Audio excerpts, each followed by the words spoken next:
So we have been here before with Dr. Robert Chuck. He's the most famous geologist. Everyone know him. And he explained for us how he sees this through geology. And we have also Susan with us, who is going to be our techno-spiritual geologist from this day further. And what we want to say basically that the horizontal erosion that we see here is not the water erosion, because it descends, as you can see. It goes lower with the level, and this cannot be water basically because water levels itself. And that the vertical erosion we see here in the all this area and here in the back down here, this is the real water erosion from rainwater that never been the climate of the Sahara here, of the desert here, as he said, 9,700 BC. Is the conservative estimate for when the water erosion occurred? This is when that weather was not here, Right. In other words, 9,700. it's been desert conditions since then. Exactly. And also the rounded nature is, when he first came here with John Anthony West in 1992 and looked up here, he said, this is clear textbook evidence of water erosion, rounded layer. And now we know further from the tour he just did with the Kemet tour, he explained on video that he has mapped every stratigraphic layer of here, every different layer, because limestone, as Susan will attest to, forms heterogeneous, not homogeneous. You have hard layer, softer layer, harder layer, softer layer, harder layer, and he mapped the erosion for every layer, and he can date what time it was eroded on. And so we have come up with an estimate that there was an event here 30,000 years ago known as the Mousterian subpluvial, only time it rained that much in Africa, to cause this type of erosion. And I discussed that with Susan last year, that we should have a benchmark here at least 30,000 years. And off record, Dr. Shak said to Yusuf it could be 80,000 years. What do you think, Susan? What we also want to do this is how does this dates the Sphinx? Because the same water erosion is in On the body of the Sphinx. Yes. So that means that that the water erosion of the Sphinx dates it to being at least 9,700 BC. Geology And I go by the timeline. paleoclimatology record, which says 30,000 years ago. But that would mean that it was sculpted at least 5,000 years prior to the dynastic Egyptians being in existence in this area. Correct. Exactly. Okay. And Susan? These are all limestones. You can see the difference in here. This one up here, you can see corals, shells, various things. It was almost a reefal material, whereas this would be a muddy limestone.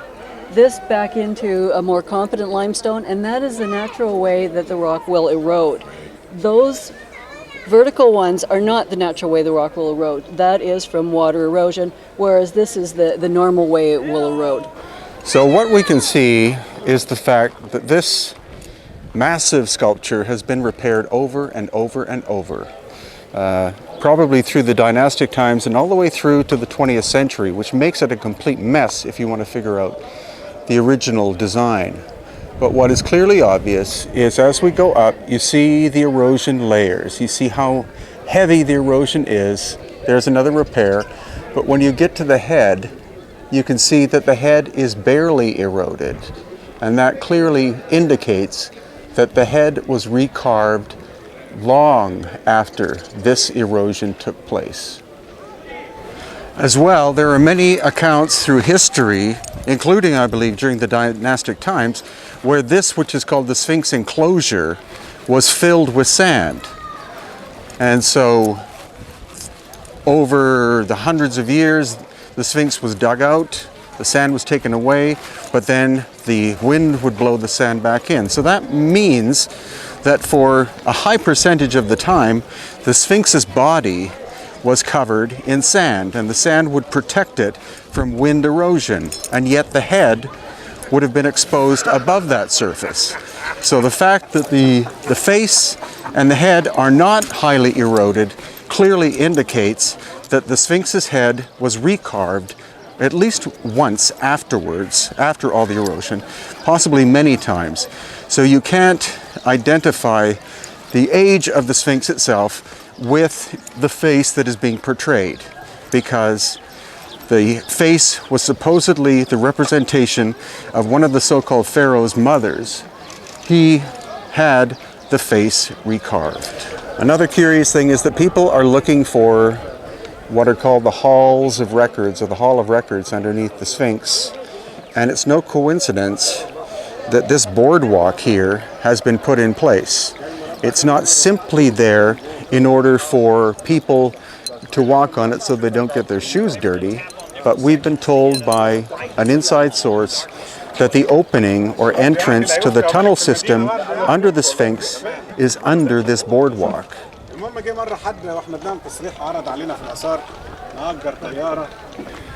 So the reason why this is called the Sphinx enclosure is because the bedrock was cut out in order to reveal the shape of the body, as you can tell. Also, we've heard that the erosion, at least the water-based erosion, is at least 10,000 years old, making the body of the Sphinx at least 5,000 years older than the dynastic Egyptian. And people talk about the idea, again, that there are tunnels and or chambers under the Sphinx.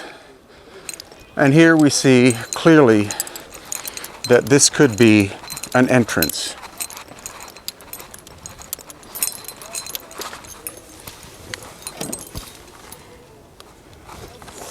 It's hard to tell how far down it goes. There is a ladder going down, but whether it has been refilled or whether it's solely this deep is hard to tell because of the darkness. Now the question of how the material was removed in order to create the body of the Sphinx and the Sphinx enclosure is very fascinating, because rather than the idea of a bunch of people with adzes or bronze axes or bronze shovels or chisels or whatever, in fact, the material was removed in the form of massive blocks. And so that's what you're looking at. We have Jeffrey here, and the ancient builders, pre-dynastic, removed these massive blocks of limestone from the Sphinx enclosure and created what we now call the Sphinx temple out of it. And it is not simply this wall we're looking at.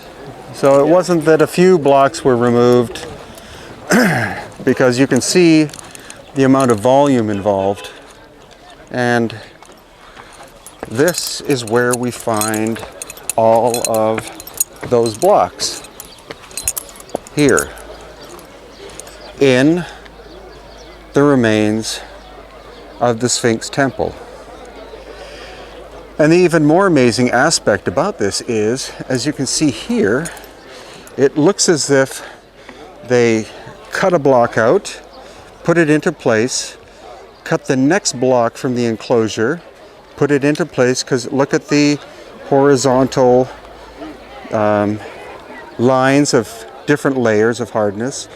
Another block was removed from the enclosure and put into place there. And we see that in many cases, like over again at the wall you're looking at. Now, something that reinforces the idea that there are levels of chambers or tunnels under the Sphinx is that, as you can see, it was constructed on bedrock. That's the bedrock, and this is also the bedrock.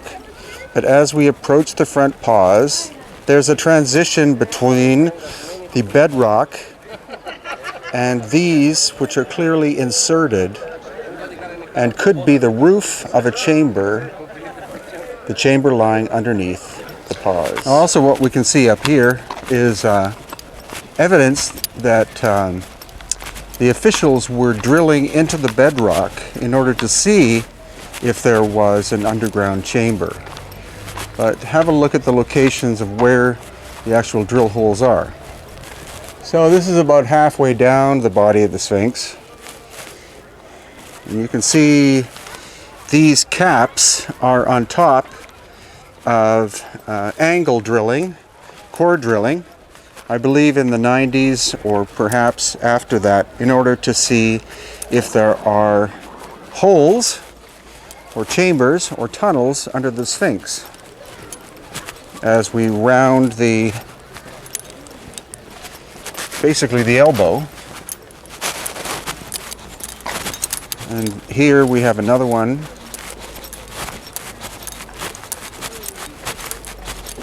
And here we have another one. But again, what's curious is the transition between the bedrock here and these obvious blocks which were set into place. They're basically at ground level. So do they represent a cover over top of the chamber? And is the front access to the Sphinx, in fact, right in this area here, covered by the boardwalk? Because again, when we go to this side, the bedrock is there, the slabs are here, continuing all the way to the end of the other paw, where again we have the bedrock.